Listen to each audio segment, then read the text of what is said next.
Chief Meteorologist Cameron Moreland. Even though the high temperature was above normal today, it was our coolest day in almost a week. After today, we're going to start to warm back up again. Here's a look at your temperature trend. Highs tomorrow, mainly in the mid-20s, close to what we saw this afternoon. Upper 20s on Thursday, and then upper 30s will return by the time we get to Friday afternoon. Right now, temperatures across northeast Wisconsin range from the lower 20s to the upper 20s. We're looking at 21 degrees in the Marinette-Menominee area. It is also 21 degrees in Sturgeon Bay. We've got 25 in Oshkosh, and we're holding on to 28 degrees in Watoma. It is 23 degrees in Green Bay with a northeast wind at around 10 miles per hour, so it feels colder out there. The wind chill is 12, but obviously that's nothing compared to what we had to deal with about a week and a half ago. 23 degrees in the valley with east to northeast winds at 10 miles per hour. Cloudy skies across the area today after some morning snow and some last night's snow. We'll just call it overnight snow. We'll simplify it here.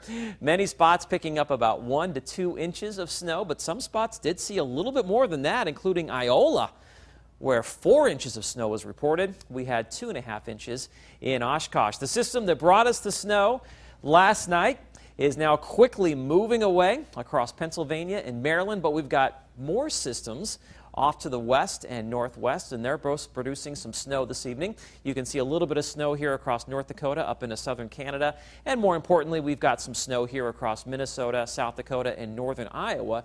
This is the system that will impact our weather later on tonight into tomorrow morning. You can see an area of snow now pushing into far western Wisconsin. It extends back across the south central part of Minnesota. Now, this system is heading south and east, and for the most part, it's going to miss us. So we're not going to see the snowfall totals that we saw last night, but we will see just enough that we could have some slippery conditions later on tonight into tomorrow morning. And really the best chance of that is going to be south of Green Bay, where a half an inch to maybe an inch of snow could fall late tonight into tomorrow morning. North of Green Bay, not much, just a couple of flurries. High temperatures tomorrow behind that system will be pretty close to what we saw this afternoon, mainly in the mid to upper 20s, which is seasonable for this time of year. The jet stream right now located to our south and west. On the other side of it, 30s and 40s.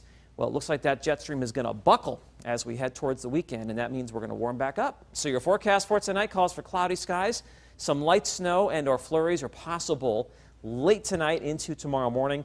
The best chance for light snow south of Green Bay. Temperatures will be holding steady, mainly in the lower 20s. Tomorrow, some morning light snow, and then we'll see some flurries, especially south of Green Bay. Look for high temperatures in the mid to upper 20s.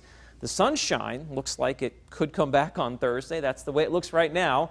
So let's keep our fingers crossed for that. 29 degrees, upper 30s on Friday with a gusty westerly wind. A cold front will move through Friday night into Saturday morning, maybe a couple of flurries. Behind it, breezy. Still mild, though, with highs in the lower to mid-30s, so we've got another January thaw on the way. A system on Sunday could bring some accumulating snow that could linger into Monday morning, followed by some colder temperatures, followed by another warm-up, upper 20s to lower 30s by next Wednesday and Thursday. And then after that, it looks like we could see a more significant batch of Arctic air moving from Canada as we start thinking about wrapping up January and moving into February already. I know, and it's good to see all that snow in your 7-day or 10-day forecast, I should say. You know, because it's kind of getting bare outside. Yeah, I had huge patches of yellowish, greenish, brownish in my yard over the weekend because we did see highs near 40. And we did see a decent snowmelt across much of northeast Wisconsin. All right, thanks, Cameron. Still ahead tonight, a basketball